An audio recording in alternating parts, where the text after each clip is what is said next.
आज हम लोग इस वीडियो में जानने जा रहे हैं क्लाउड एआई की कैसे कंपनी की शुरुआत हुई।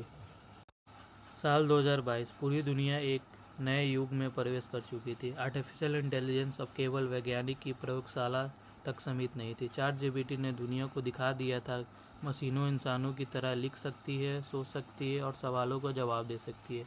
लेकिन इसी समय कुछ वैज्ञानिक के मन में एक बड़ा सवाल पैदा हुआ, अगर एआई इतनी शक्तिशाली बन रहा है तो क्या है हमेशा सुरक्षित भी रहेगा। यहीं से शुरुआत होती है क्लाउड एआई से भरोसेमंद एआई बनाना। इसलिए उन्होंने एक नई तकनीक विकसित जिसे कहा गया कॉन्स्टिट्यूशनल एआई, यानी एआई का केवल इंटरनेट से नहीं बल्कि नैतिक सिद्धांतों के आधार पर ही सिखाया जाएगा, ताकि एआई गलत जानकारी कम दे, खतरनाक सलाह ना दे और इंसानों की मदद जिम्मेदारी के साथ करे।